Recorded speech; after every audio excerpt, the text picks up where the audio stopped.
हरिः ओं गणानां त्वा गणपतिगुं हवामहे उपमश्रवस्तमं ज्येष्ठराजं ब्रह्मणां ब्रह्मणस्पत शृण्वन्नोतिभिः सीदसादनं श्रीमहागणाधिपतये नमः।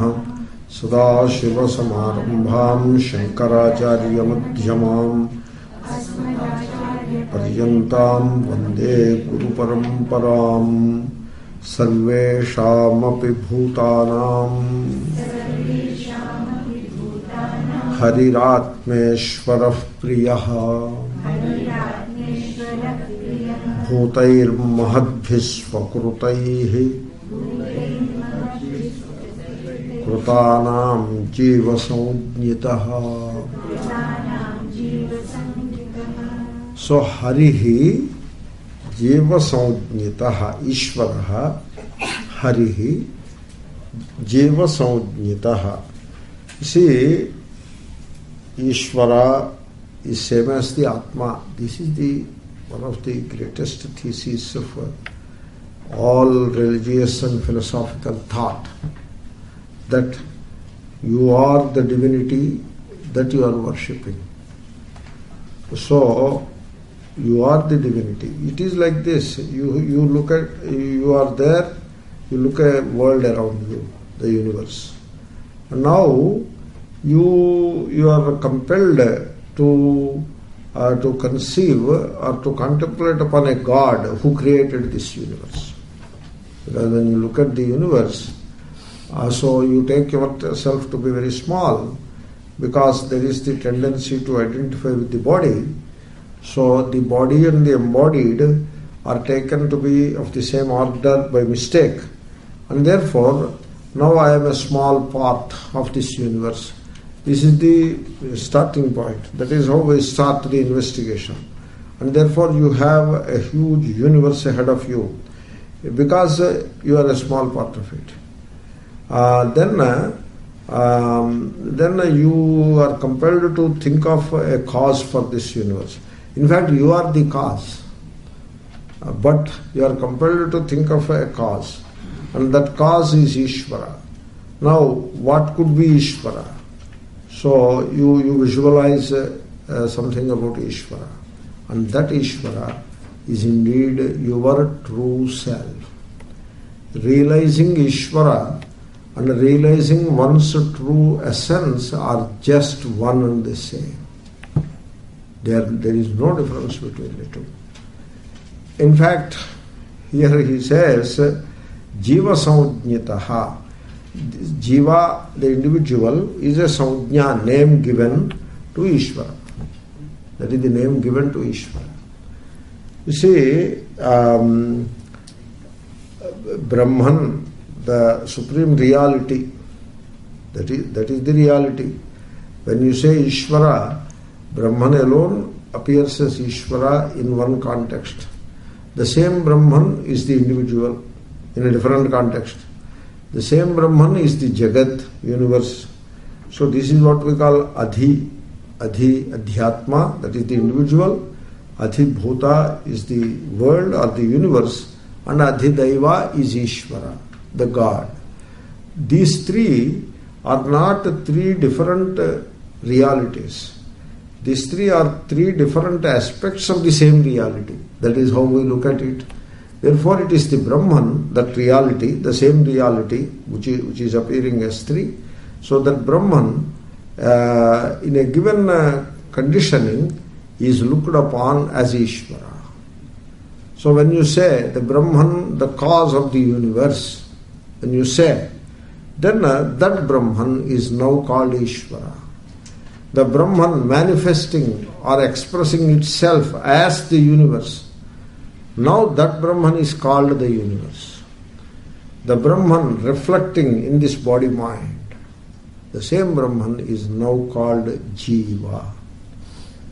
Therefore, Jiva Saujñitaha, the name Jiva is given to the same Brahman.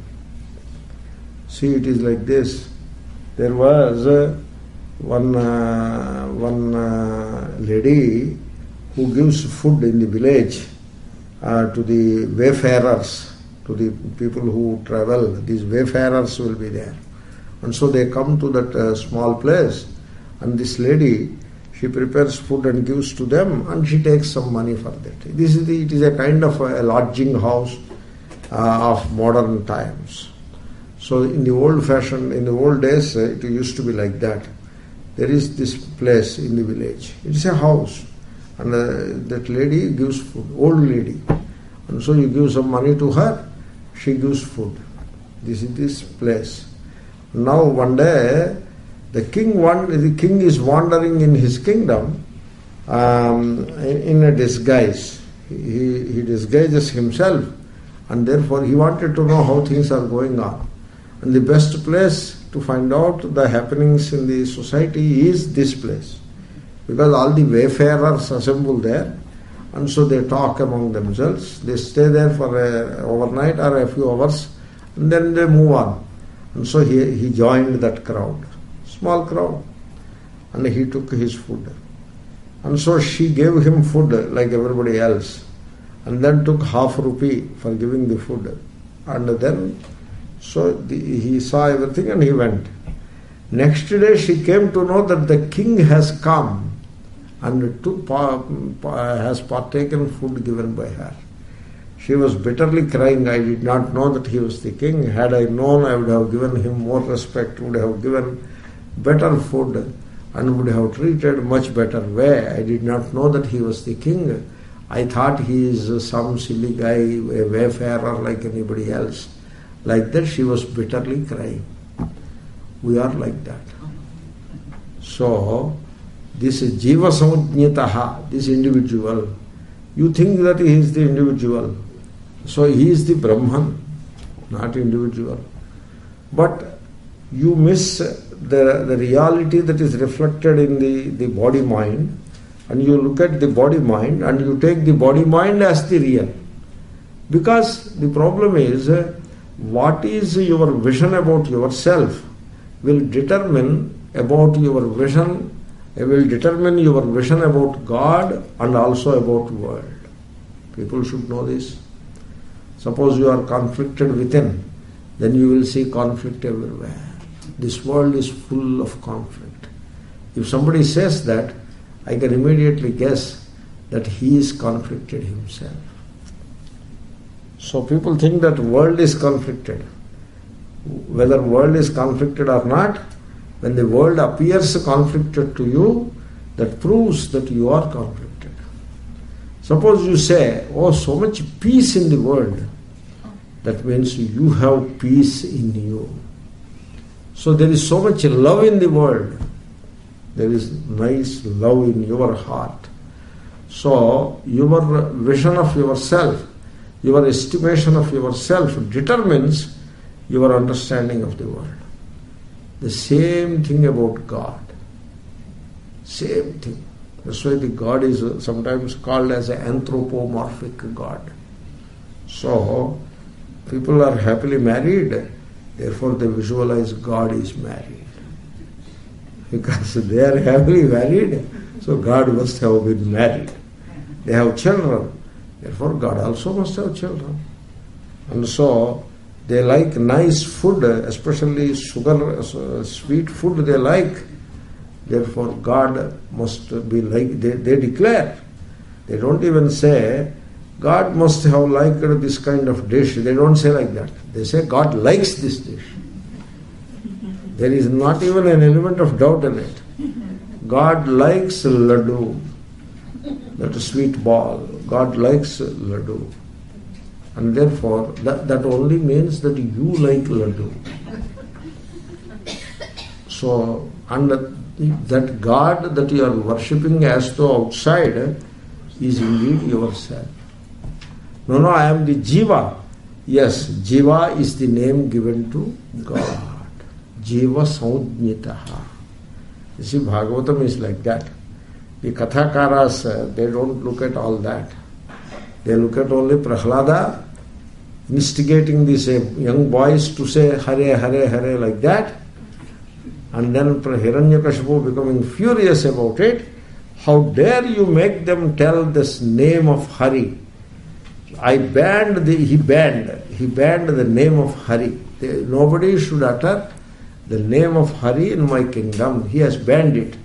So, but his own son is uttering it now. So like that, the story is dramatized. But the teaching of Prahlada is lost sight of, generally. Anyway, I mentioned it. Therefore, I tell you what is Jiva, I tell you how. Brahman, the supreme reality, reflecting in body-mind, body-mind, body plus mind or body-mind, plus ignorance is equal to Jiva. Now you take ignorance, Jiva, and minus that ignorance, remove that ignorance. So now Jiva alone will shine as Brahman. It is like you take a necklace and put in the fire of knowledge and take out.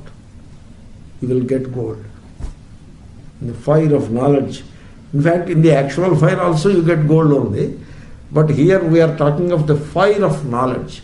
Or let us say, you take necklace and put it in a muffle furnace where high temperatures are reached and take it out. You get gold out of it. Put in the necklace, get out the gold. Now similarly, you take the Jiva, individual, put this Jiva in the fire of knowledge, Jnanagnihi, Sarva Karmani Bhasmasat Kurute Arjuna, in Gita Shri Krishna says. So all the bondages that the individual has are shattered are destroyed by the fire of knowledge. And so what comes out from that fire of knowledge is Brahman. So that way you have to understand. It is like you have a diamond. When you put a red flower, diamond or a crystal, pure crystal, which has no color, pure crystal, colorless. Put a red flower besides it, you see a ruby. Put a yellow flower besides it, you see a sapphire. Is it a sapphire? I don't know. Okay, something like that. Put a blue color, blue lily besides it, you see Indranela Manikyam, whatever is called in English. So like that. So remove all these flowers, you have pure crystal. Similarly, when you have, I am Indian, I am Canadian. Suppose you have that situation. There I am is the Brahman, Aham Brahmasmi. I am is the Brahman, and that Brahman is now limited by the attribute Canadian. So I am Indian, that Indian attribute limits the Brahman. And so similarly I am a Christian, I am a Hindu. So the I am is Brahman. When the person says I am a Christian, I am is Brahman. In fact, when the person says I am a Christian, where is this Christian? Where is it? Is it imprinted on the face or where? Where is this Christian? It is an idea that he has got about himself. Similarly, other descriptions. Suppose he is willing to keep this idea, which is nothing more than a thought or a conception, he just keeps it aside. Then what is he? Pure I am. Like this, every single description that people assume about themselves is set aside, then there remains a pure I am. And that I am pure is the window to the truth. That is the window to the truth. From that I amness, you should extricate, or you should take that I amness out of space-wise limitation and time-wise limitation. That much you have to do. That means the body cannot limit the I amness, the mind cannot limit the I amness. Body is the space, mind is the time. And so they do not limit the I amness. I am is pure Satchit, unlimited, not limited in space, not limited in time. That is Brahman. That means what? The Brahman, it is all the time Brahman. But now, given a name, Jiva, this naming is a very big problem. That's why people who are devoted to names and forms, in all likelihood they will not know the truth, because it's a vicious circle. So one name leads to another name, leads to another name. Now you are caught in the names and forms. So if you see, you may not venture to name anything. Just don't name it and see, you remain free. Suppose you name something, there is already bondage. You see, one person told me a principle. When food is served, you don't name any dish. No name is given to any dish. Nameless dishes are served. Of course, you are given an assurance that it is all vegetarian food, so you need not worry on that count. So, but no dish has any name. Now, when you are eating that food, it is nutritious food, guaranteed. Nutritious, guaranteed. Vegetarian, guaranteed. Bas, now you can go ahead and eat that food, no name. Now you see, all your likes and dislikes about food, they fall apart.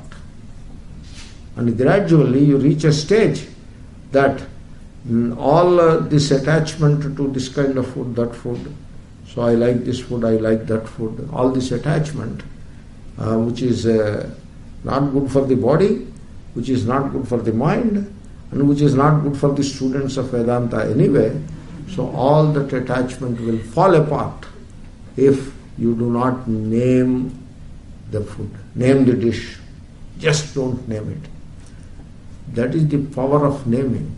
Name just binds you. It is the name that binds. So, and you remove the name. Along with the name, the shape. Now the reality, which is nameless and spaceless, shines forth brilliantly. And that is the Brahman. So Brahman is the Jiva Samudnyataha. Brahman alone is called Jiva. So at 12 o'clock in the chronogram, in the clock, at 12, the small needle and the big needle merge. Similarly, when the individual who is taken to be the small needle understands his true nature, by the time he knows his true essence, he merges in the big needle, which are kept separate in ignorance. They merge. That is the 12 o'clock. So 12 o'clock is like Purna time, 12 o'clock means the complete time. And in that completeness of time, the small and the big merge. Similarly, in the fullness of Jnanam, the individual and the Godhead merge. That is the Brahma Samudnyataha, Jiva Samudnyataha. You see, here is a question. How Ishvara has become Jiva? There is no distinction between Ishvara and Jiva. Means Ishvara alone has become Jiva. Like that king has become the wayfarer just by changing the cloak. So Ishvara alone has become Jiva. How?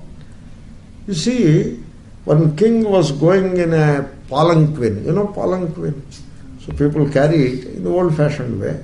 The king was sitting on cushions, and he has these drapes, so he has his privacy. He rested quite well. Palanquin is going on.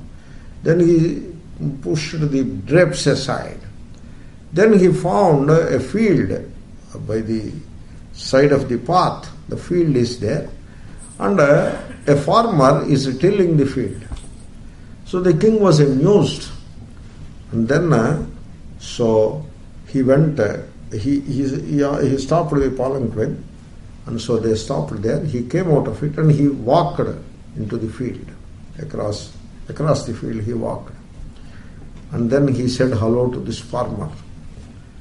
And the farmer, an Indian, old-fashioned Indian farmer, he has a half naked he is, upper portion is naked, he is exposed to the sun and all that, it's a tropical country. He has some kind of a cloth around his waist, and so he is tilling. no chappals, nothing. And so he is sweating, and so that is what the farmer is. And the king in his regal dress stood before him. Then, hello. So he said hello and all that. The farmer has prostrated before him, paid all respects. So all the formalities are over. Then the king asked him, what is the difference between you and me? He told, Maharaj, what a question. You are the king, you are the supreme ruler of this kingdom. And you see your regal glory and majesty. Where are you and where am I? I am a poor farmer, and so half clad, not even fully clad, half clad, exposed to the sun, tilling the land. Where is the comparison between you and me? Then the king told, okay, now you come out of the field, come on to the path. So they both stood side by side. The king removed his cloak and all his regal headgear he removed, and removed his shoes, the gold laced shoes has removed, and he has tied one waist cloth, and he stood in the sun, and then made the farmer stand beside him, and now asked, what is the difference between you and me? He said, there is no difference. So like that. So it is the same Satchit, the awareful being. Satchit it is. What is I am? Did you ever investigate what is I am? You investigate I am. I am is with you. Not the verbal I am, not the sentence I am. The feeling I am. So the non-verbal I am. You investigate, that is you. You investigate it. It is a sense of being. That is what it is. The sense of being. Sense means the knowing of being. Knowing, don't say knowledge. Knowledge means we end up taking it as some bookish knowledge. Knowledge means a book. Like that, that sense comes. So, to avoid that notion, I am not using the word knowledge. I am using the word sense. You sense. So, one need not be a scholar to have this sense. One can be very literate also. Doesn't matter. That's why when it comes to the knowledge of the self, the scholarship doesn't matter anymore. It is about being the self, which is nothing but the sense of being, the sense of I am. The I amness is nothing but the sense of being. But then the sense of being, which is Satchit, is limited by the body in space and by the mind in time. This is the limitation. Limitation is always in space and in time. That is the limitation, fundamental limitation. Paricheda, Desha Paricheda, Kala Paricheda. So the I amness, which is the pure sense of being, as it is limited in space and time, that alone is called Jiva, a name given to it, Jiva. And without limitations, pure I amness, without any limitations of space and time, so that is the Brahman. Therefore, take Brahman and put some limitations in it, becomes Jiva, Jiva Samujnitaha. You see, Brahman is the infinite, Jiva is the finite. So how Brahman, the infinite, could become Jiva, the individual, who is the finite? How could that happen? Yeah, that is called Maya. That's why you need a Maya there. Without Maya, you cannot work it out. Maya means magic. It is all a big magic. And a God is the magician. And you are that God also, really speaking. So now you see, you look at the infinite, the absolute Brahman, through a glass. The glass of time, space and causation. That is the glass. It is a prism. Prism has three surfaces. That's why I said prism. So through the prism of space, time and causation. Causation is what? This universe and the cause of the universe. That is the principle of causation, and then space and time. So when you look at the principle of causation, or causation could be that I was born to a set of parents. That is the causation. I was born, Born means he is caused. And therefore there must be a cause. Because there is a cause, he is caused, Therefore he is born. And so he is now limited or conditioned by the causation. And then he is conditioned by space and conditioned by time. That is the glass. That is the prism. So when the sunlight is seen through the prism, it appears split into 7 different colors. Take it like that. Don't go into the physics of sunlight being composite and all that. That is true. But just only that much is the example. So when you look at this prism of space-time causation, at the absolute, the Brahman, on the other side, what you see on the lower side is the individual or multitude of the universe. This individual, that individual, that individual. Same Brahman appears divided into a multitude of jivas. Each jiva distinct from the other jiva. But reality, there is no multitude and there is no jiva other than Brahman. It is the prism of space, time and causation that makes you see a multitude of jivas in the place of Brahman. What is Brahman.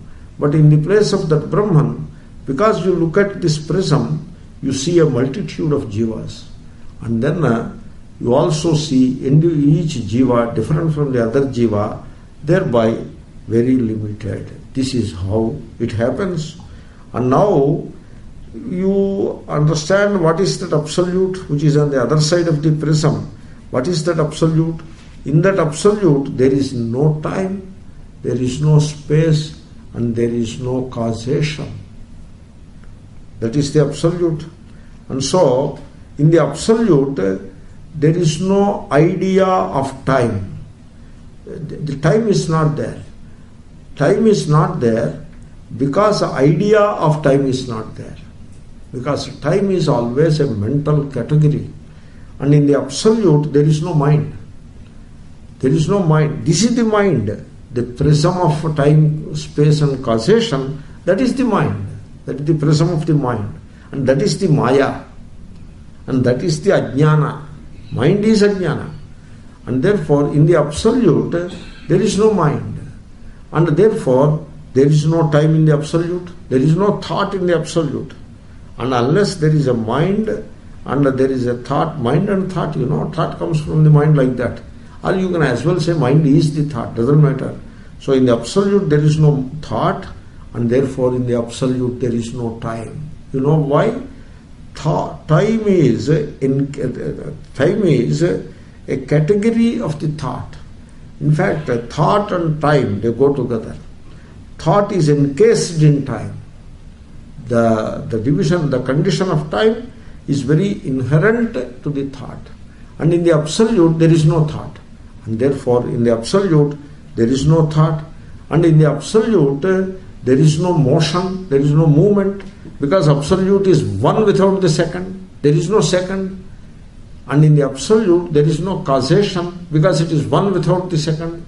And when there is no second, it is the one without the second, there cannot be any motion. Because motion becomes possible. Motion is defined as the movement of an object with reference to a referral point, a reference point. There must always be a reference other than the object that is moving in space, in the flow of time. Then only you have motion. So the absolute is one without the second, and therefore there can be no motion in it. And in fact, the causation, it begins only when the absolute is degenerated into the multitudinous universe through the prism of space-time causation. So this is the description. Therefore you apply the principle of space-time causation to yourself. Don't look at yourself through the prism of space-time causation. How I am here, I am this body, means you are looking at yourself through the prism of space. I was born, which means I am going to die. So now I am retired, old man, this and that. So you are looking at yourself through the prism of time. And then a causation. Causation means I was born to a set of parents, or some karmas made me, and I am the victim of karmas, or I am the child of karmas, this karma, that karma. And that means you are the karta. Because you are karta, therefore you are bhokta. So this is how you put yourself in the flow of causation, and so you become the caused. So this is how you are looking at yourself. Fundamentally, the human being looks at himself all the time through this prism of space-time causation. If he can rise above this prism, he is Brahman. It is that simple. You are the Brahman. So, keeping all this in mind, so jiva samujnitaha chale devo suro manushyo va yaksho gandharva evacha bhajan mukunda charanam swastiman syad yatha vayam. Anyway, now there is a small shift in the topic. So Prahlada is saying, you need welfare in life. Swastiman, welfare. You see, there is a way of doing things. One is, you decide what is your welfare, and then seek that from Ishvara. This is what is called kamya karma. So you know what is good for you, you know. And whatever is good for you, that you desire. And now you are offering a worship. Now from your side you have done everything. Now it is the God's turn to fulfill your desire. This is how people go about it. And so that is one way. But that need not be the only way. There is an alternate way. That way is you allow Ishvara to decide which is good for you. This is called Sharanagati.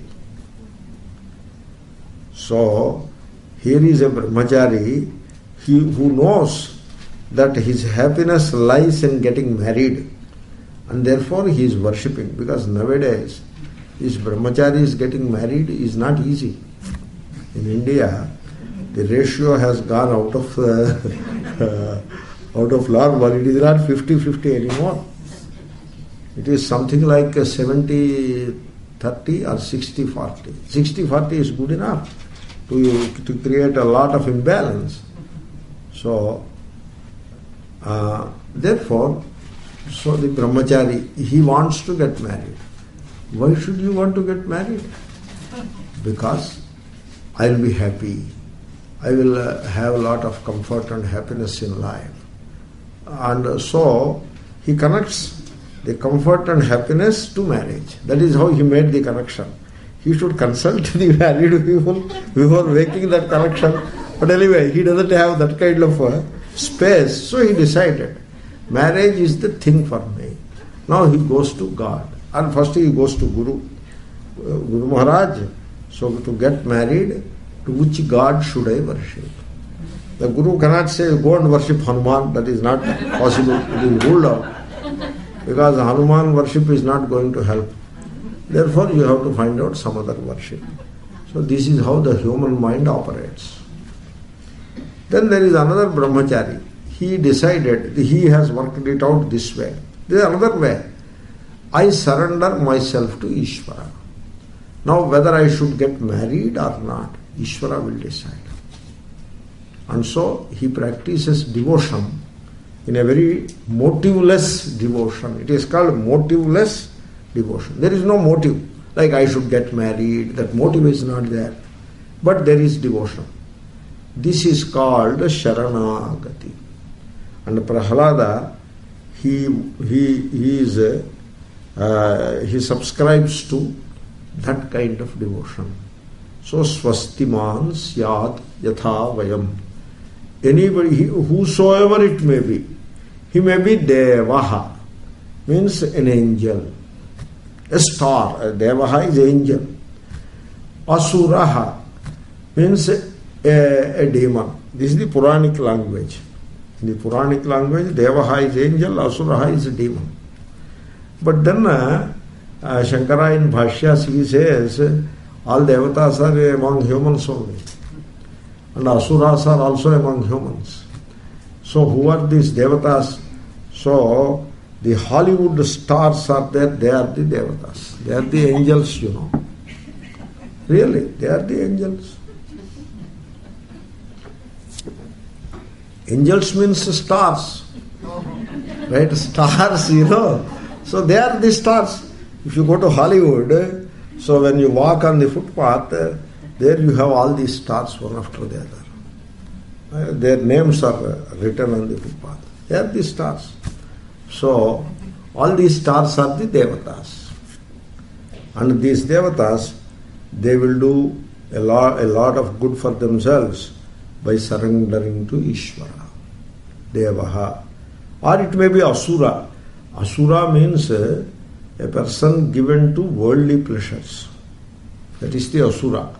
You find these Asuras, as Pujya Swamiji says, these Asuras are none other than the suited people. You find them in boardrooms, you know, in the boardrooms of big companies, etc. You will find them. They are very well suited people. They are the Asuras. They have a few billions, but they are very short of money, therefore they want a few more billions. And so these are the Asuras, suited people. They are among us. And so whether he is a Deva or he is an Asura, Manushya, like us, simple human beings, could be a Manushya. Yaksho Gandharva Evacha. Yakshaha is a problem. So Yakshaha means these finance people. They are the Yakshas. In charge of Bank of America and Fannie Mae or some such peculiar names are there. So they are the Yakshas. They are the finance people. All finance people are Yakshas. And Gandharva Evacha. Gandharva, these are all angels, a variety of angels in Puranic literature, but they are all the human beings. Gandharva means dance and music people. That is the Gandharva. Within them you can make a distinction. Dance is Apsarasaha, music is Gandharva.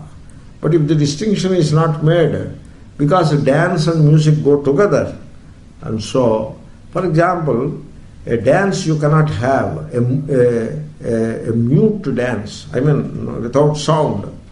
A dance you cannot have. Dance means there must be a lot of music with it. And music at one time, Indian music, they sit and sing. Can you believe it? They just sit without motion, like in asanam, and sing. But in those days, if somebody stands and sings, that is considered a kind of a peculiarity. So much so, in the literature we have an expression, Tishtan Gayati. That is the expression. Means, do you know this? He sings while standing. Can you believe it? He is a very unique person. He doesn't sit and everybody sits and sings. Whereas he stands and sings Tishtan Gayati. Whereas now it is all the more different. It is not Tishtan Gayati. It is Nrutyan Gayati. He dances and sings. In fact, to sing, he must start dancing. Then only he can sing. Unless he starts to dance, he cannot sing. He can sing only when he dances. Very interesting. Very amazing thing it is. Dance and music, they are together. So, these are the Gandharvas. The most modern and most world famous Gandharva is he is no more. He is Michael Jackson. He is the Gandharva, supreme Gandharva. He sings and dances and sings. And so, very amazing person he is. And he is a vibhuti.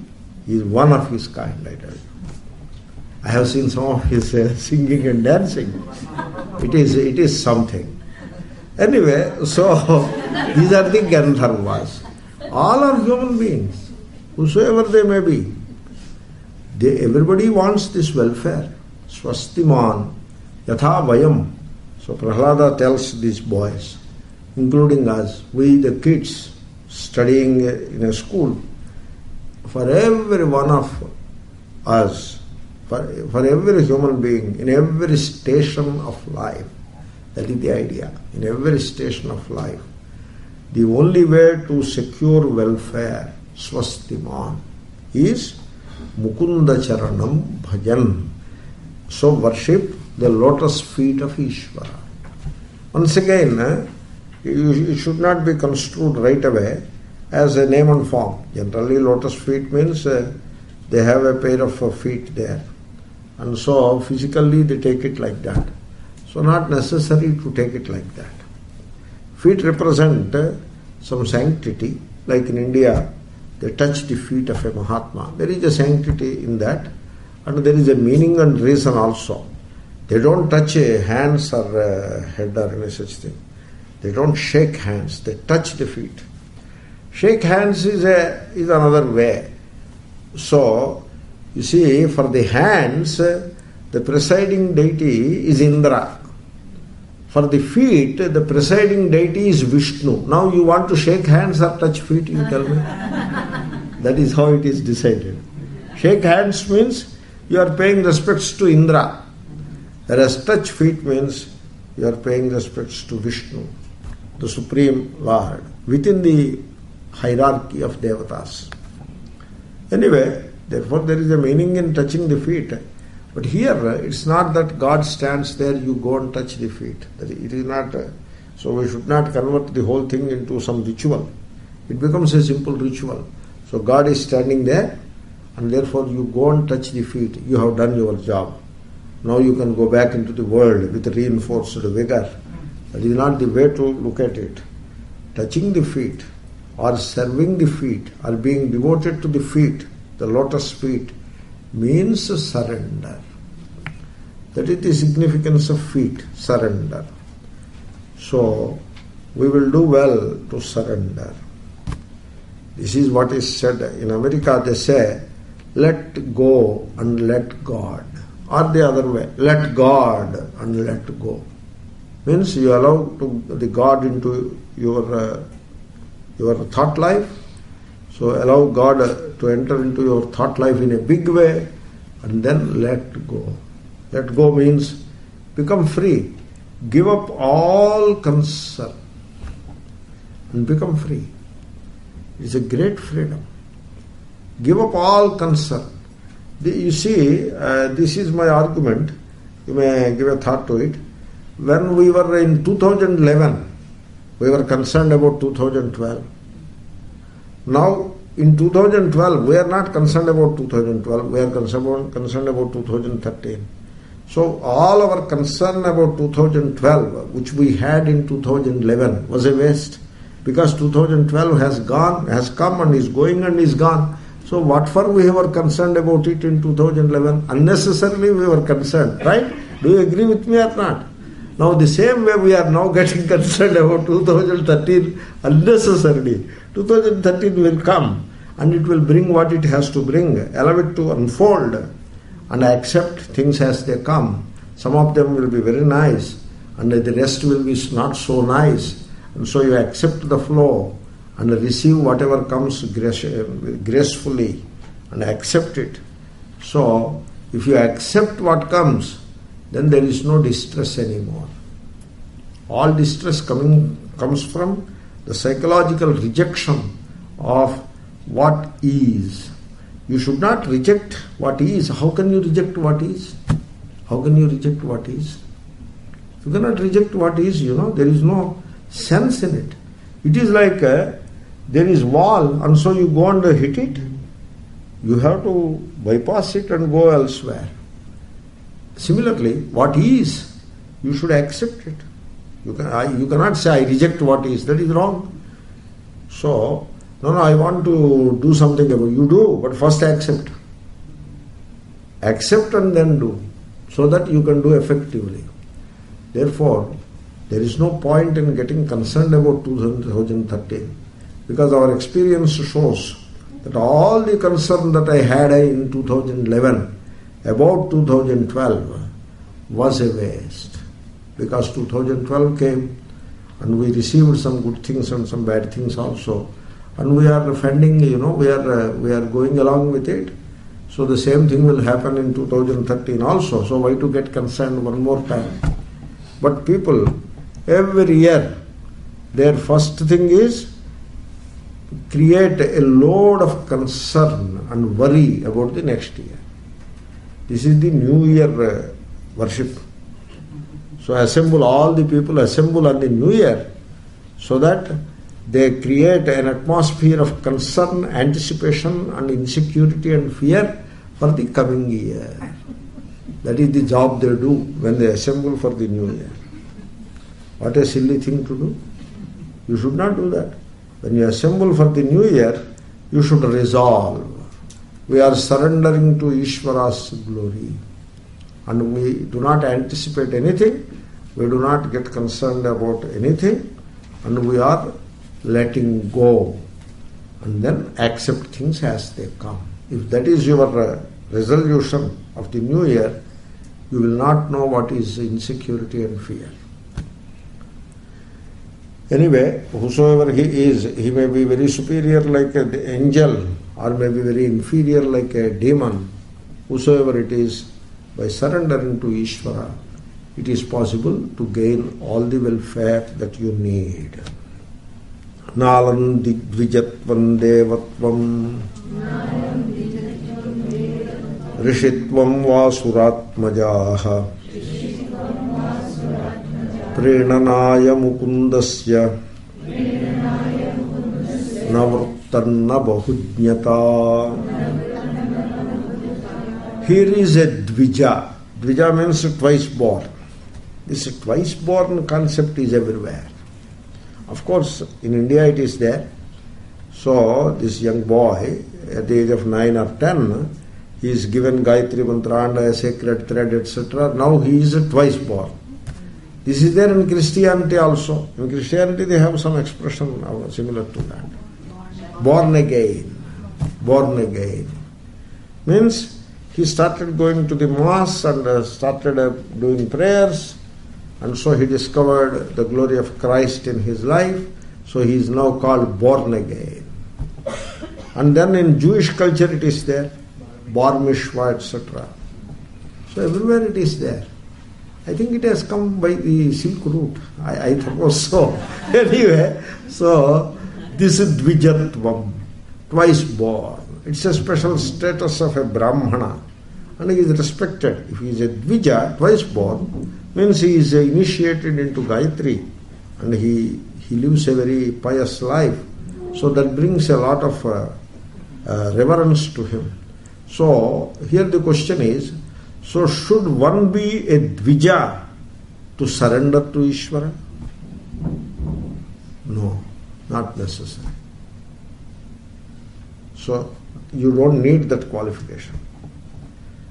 Then you put it the other way. Suppose one is a Dvija, twice born.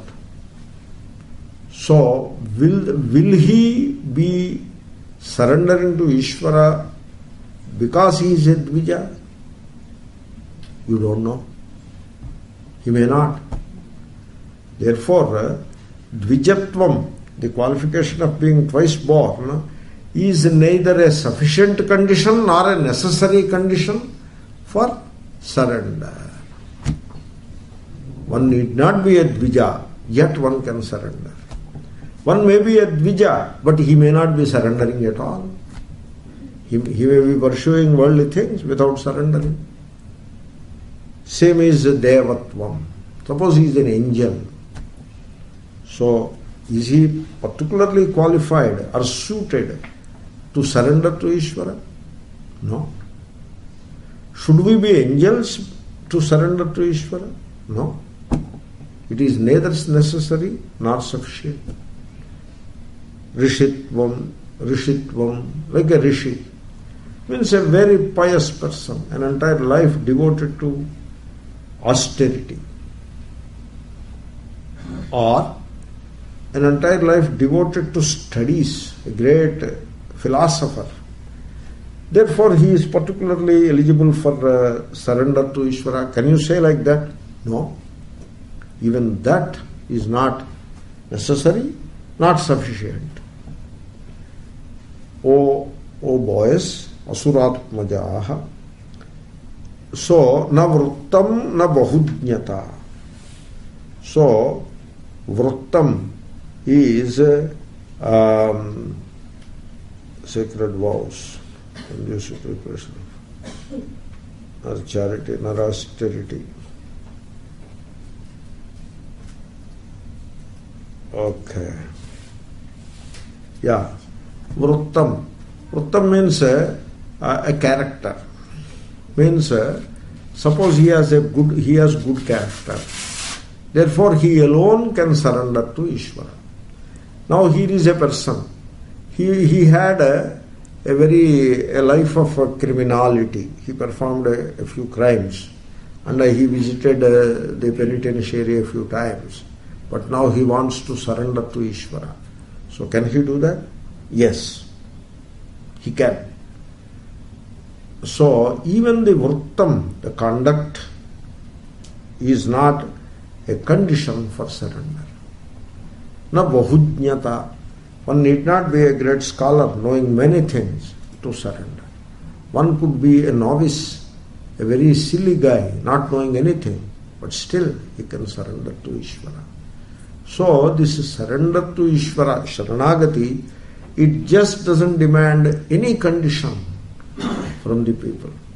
People could be in any stage of life, with any qualification, with or without any qualifications. They can right away surrender to Ishvara. Then we may say, Nadananna tapo nejya, na shauchannam vratānicha, priyate malaya bhaktya, hariranyad vidambanam. Very simple verses, Sanskrit wise they are not difficult. That's why I am making you say that. And you can easily follow and you can revisit the whole thing. Suppose here is a philanthropist. So is he having any particularly special qualification for surrender? No. Na tapaha. One who has performed great austerities, penance, maybe he can do surrender. Not necessary. Not necessary. Nejya, great rituals are performed. So now, is that a qualification for surrender? No. Na shaucham. Suppose he is not a very clean person, outwardly as well as inwardly. Outwardly, he is very dirty looking, not wearing some nice dress, etc. Very like a village bum, not well dressed, etc. So can he surrender? Yes. Suppose his character and his heart was not pure.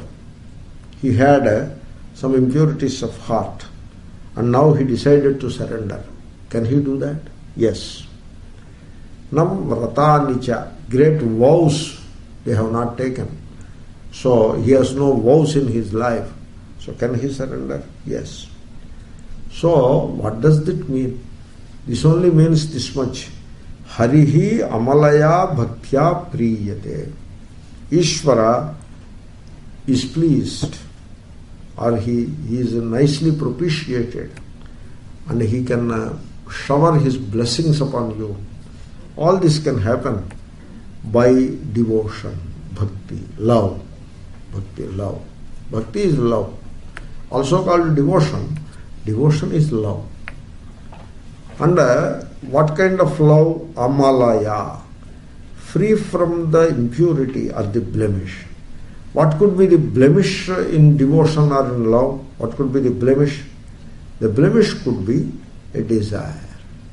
That is the blemish. Suppose this young man gave a ring, a diamond ring. proposing his love. I love you. So he gave a diamond ring. So she looks at, the tag, but the tag is removed.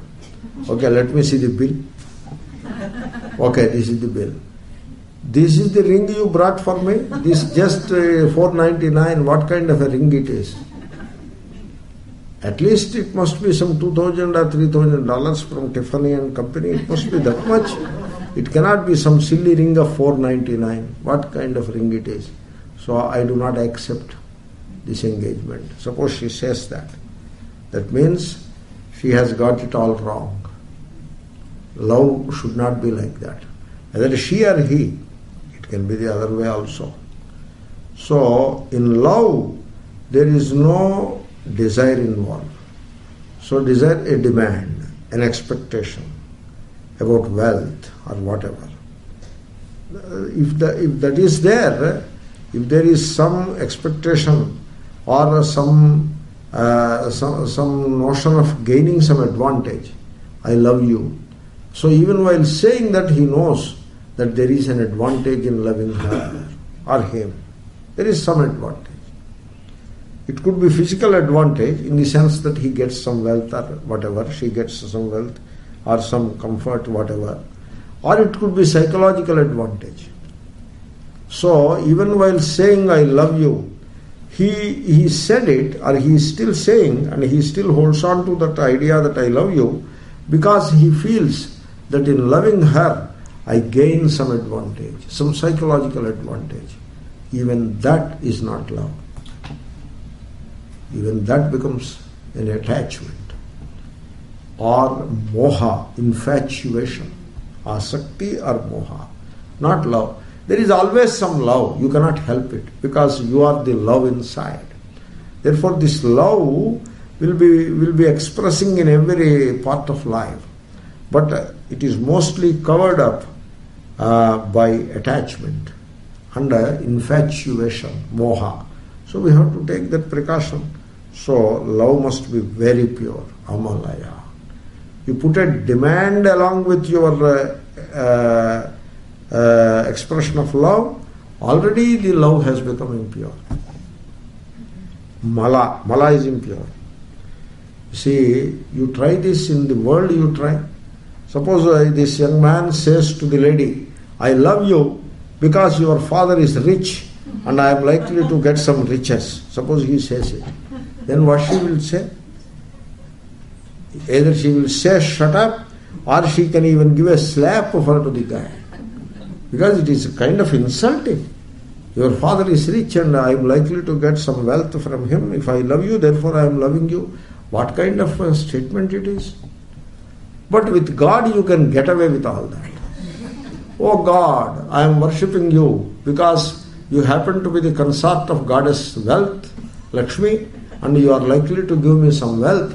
Therefore I love you, I worship you.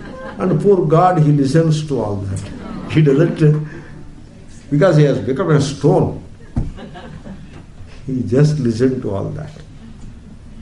So that is the devotion. That is also devotion. Some kind of devotion. To begin with, it's okay. So instead of begging before the world, the person is begging before God. So to that extent he is better. But that is not love pure. Amalaya bhaktya. So no qualification is required. You can propitiate Ishvara by pure love. Priyate amalaya bhaktya harihi anyad vidambanam. Suppose you do not have that love, unconditional love or motiveless love. Suppose you do not have it. Your dvijatvam, twice bornness, devatvam, so being an angel, rishitvam, the being a seer, or vruttam, character, great scholarship, dana, charity, philanthropy, austerity, shaucha, the vows, none of them will have any value without that pure love. Anyad vidambanam. It is all, without pure love, it is all an empty show. Vidambanam. Love should be there. Love for Ishvara. You see, this love is a very important topic. And its value in the Vedanta philosophy is there very much, very important from the standpoint of Vedanta philosophy.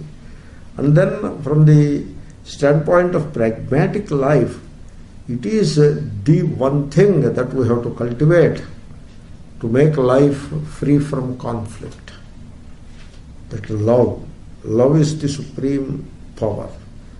In this creation, love is the supreme power. No military power can equal the power of love. People think that military power will solve problems. It will never solve. Military power can never solve the problems of the world. Probably this could be the distinction between the thesis, Bush thesis versus Obama thesis. Probably. Maybe that's why they have given Nobel Prize to Obama. Probably. I thought so. Because it is not about Mr. Bush. I am not talking about Mr. Bush. I am telling about a thesis. The essence of the thesis is military power can resolve the issue of terrorism. That is the thesis. Bush-Cheney thesis. Whereas Obama thesis, military power, he cannot say altogether dismiss it, but understanding and cooperation, dialogue, and trying to see what is that the other person has in his mind. So these things, these are all other words for love. In politics, nobody can say love will solve it, because it is not politically correct language. But the thesis has the element of love in it.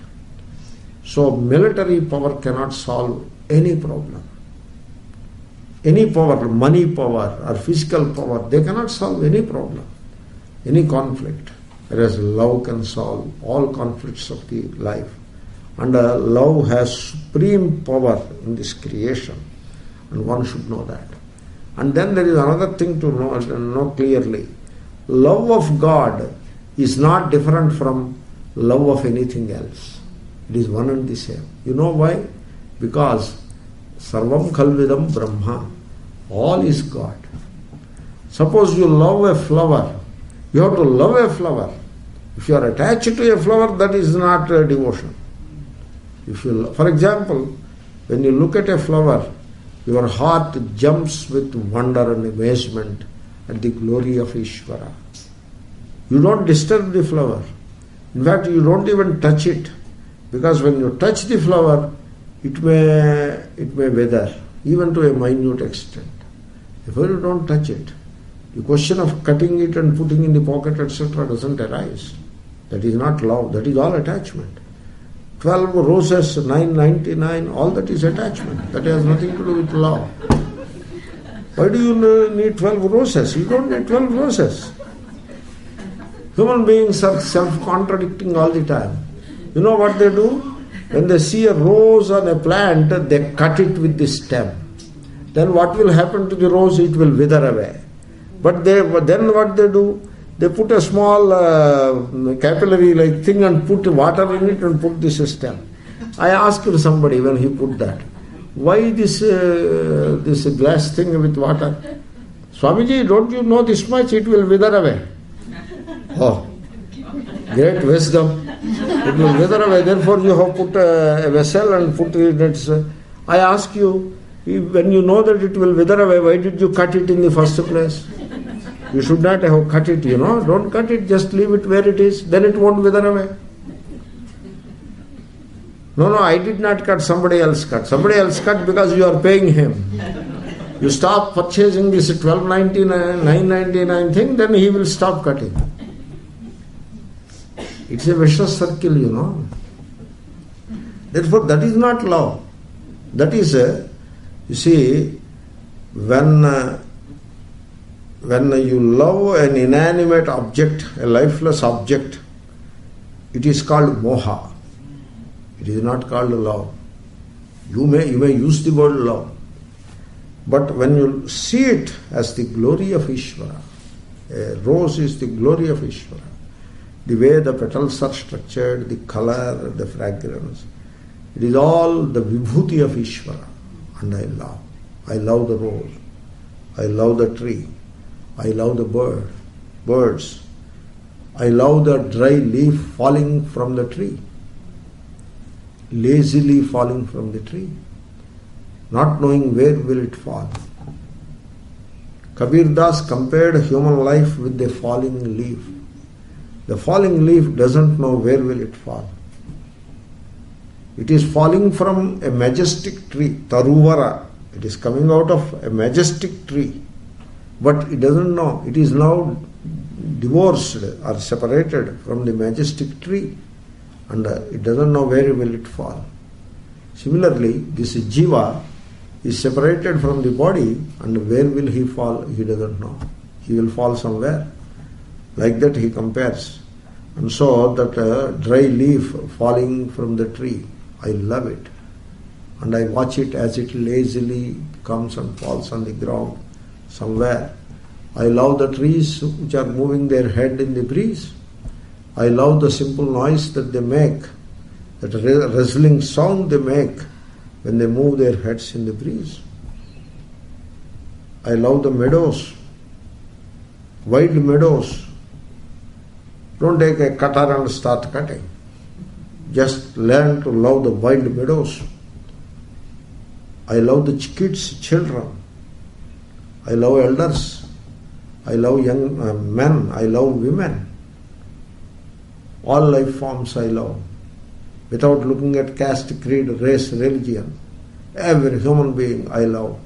All life forms I love. All flora and fauna I love. Everything I love. I love every particle of this universe. That is love of God. Therefore, you should not feel that love of God is different from love of other things, because there are no other things. There is only Ishvara. Sarvam khalvidam Brahma. And therefore I love all. What for? There is no what for. Sri Ramakrishna says, when you know that you love Ishvara, and then you know not why you love Ishvara, but you know that you love Ishvara. Know not why you love Ishvara. That is what he says. I repeated it twice because such a beautiful vision. When you reach that stage, you don't need anything else. Moksha is yours. You are already a liberated soul. That is the bhakti. And you have even a glimpse of that devotion. All these qualifications described there have some meaning. If this love is not there, they are all an empty show. You see, the idea is not to denounce a character, not to denounce the vows or austerities. That is not the idea. It is called Nahinandanyayam. The entire verse is not aimed at denouncing something. Its aim is, its purport is to glorify love of Ishvara. So this is the love that will take us to moksha. That is what Prahlada says to these boys. Tato harau bhagavati bhaktim kuruta danavaha atmaupamyena sarvatra sarvabhutatmanishvare. Very wonderful verses. They are small verses but very valuable verses. For example, as you read this verse, at least 2 verses of Gita should strike your mind. It has 2 verses of Gita in it. In Gita 6th chapter there is a verse. Sukham va yadi va atmaupamyena sarvatra samam pashyati yorjuna sukham va yadi va dukkham sayogi paramo mataha. He is the great yogi. Yogi means a seeker, a striver. He is the great devotee, or he is a great jnani. Who is that? Who sees samam the same way? What? Sukham va yadi va dukkham. Whether it is pleasure or pain, happiness or unhappiness. He sees them the same way. Where? Atma sarvatra, everywhere. You see how we see sukham for me, great. Dukkham for me, oh, should not happen. This is our vision about oneself. Then everywhere, anywhere and everywhere, sukham, happy. Dukkham, unhappy. That means wherever I see sukham, happiness, I rejoice as if it is my own sukham. And wherever I see dukkham, I feel sad as if it is my own dukkha.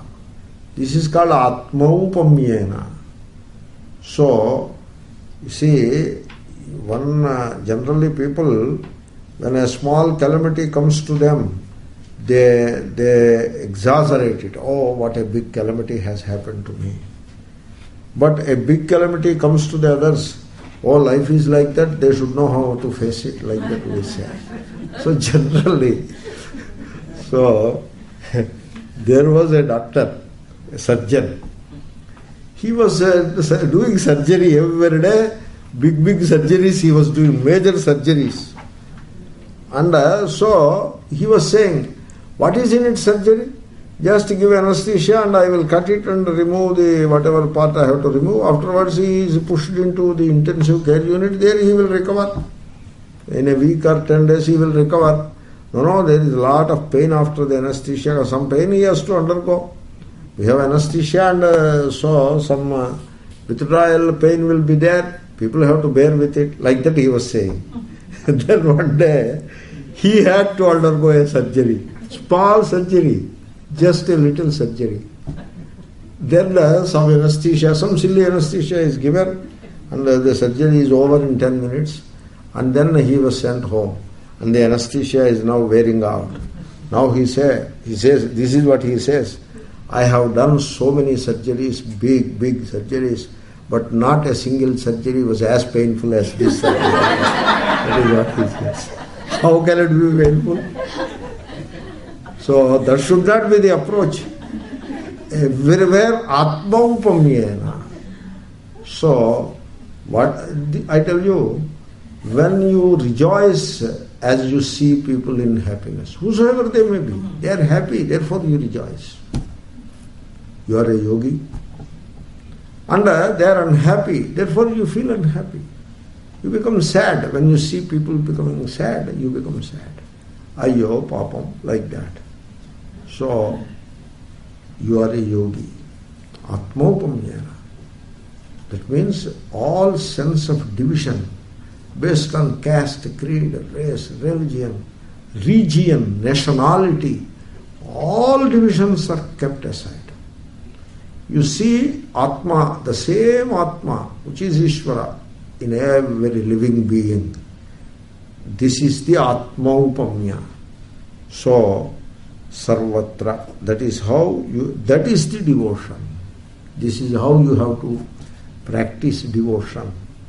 You see, generally, the word devotion, it has come to mean a kind of devotion which is called gauna, secondary devotion. Like, there is a temple and there is a shrine, you are devoted to that shrine. It is a devotion, but very limited in its scope. And you have to grow further. You keep it. I am not against it. You have to have it. You have a small shrine at your home. You practice some devotion, you do some ritual and have some devotion. Go to a temple. You feel the presence of Ishvara in the temple and therefore you feel devoted. It is easy to get devoted in that ambience is very conducive for devotion. Great, you be devoted to that. But that is not the end of it. In fact, that is the very beginning of it. And I would even like to say it is not even the first step. You have had to take the first step in the path of devotion. So, this is the devotion. Atma, you are devoted to Ishvara, who is all pervasive, and so who is everywhere. And so that is the devotion. It is called Parabhaktihi. That is the name given to it, Parabhaktihi. Translated by Swami Vivekananda as a supreme devotion. It is not about translation. He has a book called Supreme Devotion. He describes the Parabhakti in a very marvelous way. You should read it. So that kind of mananam will be very useful.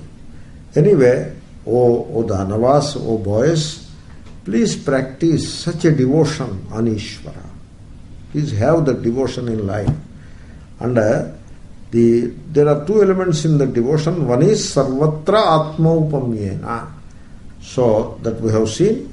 And the second, Ishvare. You see, you love Ishvara. But then what is Ishvara? So the bhakti is defined as love of God. Pritihi Ishvare. Okay, but what is Ishvara? What is God? Sarvatmani Pritihi. That is the definition. So Ishvara, who happens to be the Atma, the essence, the innermost self, that is the Atma, the innermost self of every living being. That is Ishvara. You see, there are not so many selves, this self, that self, yourself, myself. There are not many yourself, myself like divisions. There is only one self, and that is the self of all. There is only one self, which is the self of all. That is the Sarva Bhutatmani. And that self, which is the self of all, is Ishvara. So, and you have love for that Ishvara. You may use a shrine to represent that Ishvara in a provisional way, provisional representation for that Ishvara. Fine. But that is very preliminary. That kind of a Namarupa representation of all pervasive Ishvara is the preliminary stage of devotion. You have to note that point. People should have preliminary. But you see, it is like the child is learning to walk, and therefore the steps are very faltering. And so the faltering steps of a child are very enjoyable. We enjoy it, and we encourage the child to take some more faltering steps. But suppose after 2, 3, 5, 10 years also he is still taking faltering steps. So now you have to take the child to some doctors, some medical people you have to take, because it is not proper. It is not in the fitness of things that the child continues to take faltering steps even after 10 years of age. Similarly, we are supposed to practice this Namarupa devotion, the devotion to Namarupa, practice worshipping a shrine, etc., as Swami Vivekananda puts it. It is a very preliminary stage. And so you are welcome to keep your preliminary stage, but you are advised to move forward quickly. Don't be faltering all the time. So move forward. How? Sarva Bhutatmani Ishvare. So true devotion is love of Ishvara, who is the essential self of every life form. That is the Sarvatmani Pritihi. That is the love. Pritihi is love on Ishvara, who is Sarvatma. That Sarvatma must be the watchword in the context of supreme devotion. Etavaneva lokesmin Pumsasvartha parasmrutah Ekanta bhaktir govinde Yat sarvatra tadikshanam. Very interesting statement. You see, when I see that one first half of the verse, I remembered a statement coming from Swami Vivekananda from Karma Yoga. He has a book called Karma Yoga. And there he says Be selfish. By all means be selfish, but the right way. So, be selfish, but the right way. What is the right way? Selflessness is the best way to secure which is the best for you. Why people are selfish? Because they want the good things for them. That's why they are selfish. Okay. Why people are selfish? Because they want happiness for them. That's why they are selfish. Okay. If that is what you want, for the sake of happiness you want to be selfish, by all means be selfish to secure happiness. But by the practice of this kind of selfishness, you end up in unhappiness. What kind of selfishness it is? You have hurt yourself. That is not even proper selfishness. So be selfish, but the right way. I will tell you one principle. You may examine it. The only way to become happy in life, only way, is to give happiness to others. You may wonder how can that be, but you think about it, you sleep over that thinking, that idea. The moment, I will add one more sentence, the moment you seek happiness for yourself, you become miserable. So that is the way to secure what is good for oneself. That is the right way. So Prahlada says, Asmin loke, in this world, in this life, pumsaha, to the human being, swarthaha paraha, which is the best for his own welfare, his own happiness. What is the best? Etava neva, only this much. What is that? Ekanta bhaktir govinde, devotion to Ishvara. Devotion, bhakti. I told you this bhakti. So what kind of bhakti? Ekanta bhakti. The bhakti which has only one end. Eka anta. Only one end the bhakti has. Suppose you are devoted to Ishvara. Now you want heaven. Therefore you are worshipping Ishvara. Now in the worship the end is Ishvara, but you have another end in mind, that is heaven. I told you, suppose God is accepting all these things. If you try this with a friend, he will ask you to get out immediately. Suppose you say a friend, dear friend, I love you, I value your friendship, because in the context of your friendship, certain benefits accrue to me. You say that and try a friendship with anybody. You say that to a friend. He will say, from this moment onwards, I am not your friend, you get out. That is what he will say. But poor God, he takes all those things. So, ekanta bhakti, there is only one end. The means and the goal are one and the same. The means is God, the goal is God. There is a bhakti, this is called, you see, sadhana bhakti, sadhya bhakti. Sadhana bhakti means you want heaven. So heaven is the goal. And what is the means? Devotion is the means. Be devoted to God, you gain heaven. This is called sadhana bhakti. But there is another bhakti. This is called sadhya bhakti. Means the means is bhakti, the end is bhakti. Devotion to God is the means, devotion to God is the end. I love God because I love to love God. There is no other reason. This is called ekanta bhakti. So, when this ekanta bhakti, the love of God, God being sarvatma, yat sarvatra tadikshanam, that is coming. So, I love Ishvara. And the end is Ishvara, the means is Ishvara. That is one thing. Secondly, who is this Ishvara? Ishvara also you should have some vision about Ishvara. Who is this Ishvara? You see, you better take Ishvara as the Sarvatma. Yat sarvatra tadikshanam. You see Ishvara in the moon, in the sun, in the wind, in the river, as the water is flowing, in the river, in the lake, in the mountain, in the bird,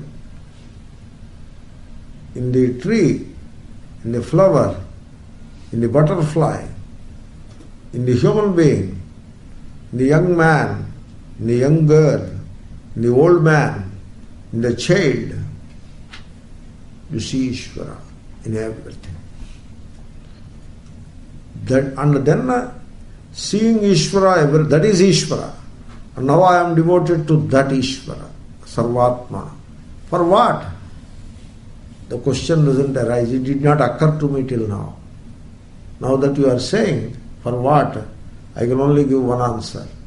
For gaining Ishvara. Love of Ishvara. For the gaining of Ishvara. Not for gaining anything else. This is called Ekanta Bhakti. So this kind of bhakti, O Asura Balakas, you have to practice. Narada Uvacha. So you might have noticed that completes the 7th chapter in that section. So we are going into the next chapter. Atha daitya sutas sarve shrutva tadanu varnitam jagruhur niravadhyatvat naiva gurvanu shikshitam. All these kids, a dozen or 2 dozen kids, they are now exposed to 2 different teachings. One teaching is given by these 2 teachers, Shanda and Marka. These are the 2 teachers. And so they were teaching, you should learn to make money. All economics they were teaching, Artha. And then you have to enjoy all sense pleasures. That also they are teaching. Like modern university education, kind of MBA they were teaching. MBA, Master of Business Administration. So what is the goal of business that study? Why they study? Because they will know all tricks to make more money and all methods of enjoying that money. So all that they will learn. This is what they are learning, people, that is what they are learning. Probably that is needed for securing a job, etc. That is fine. But that is what those teachers were teaching. And dharma, there is artha kama. Dharma, what is dharma?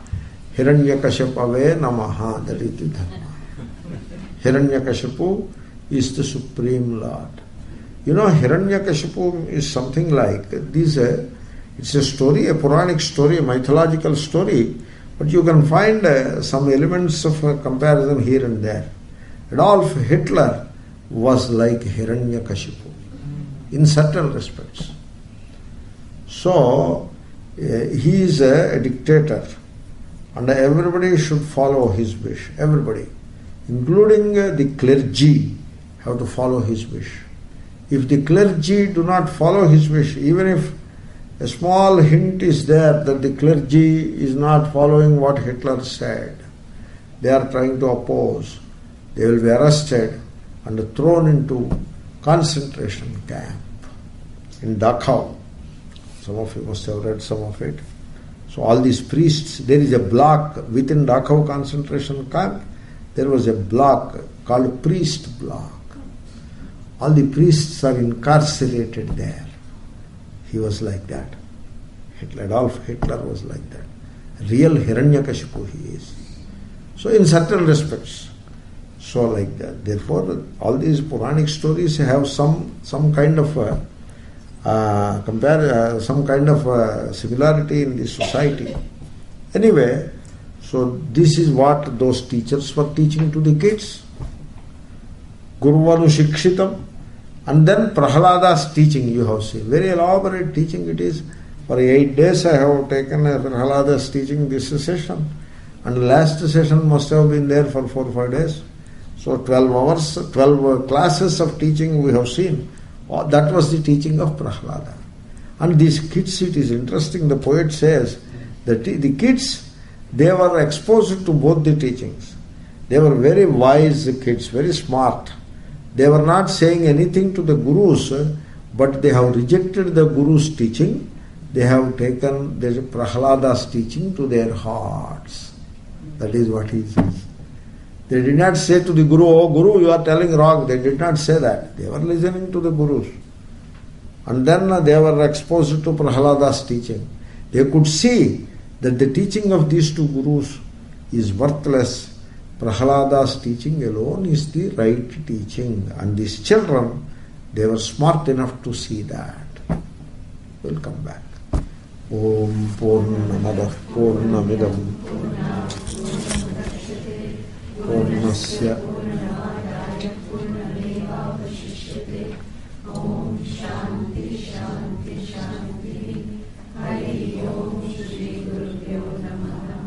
Hari Om Tat Sat.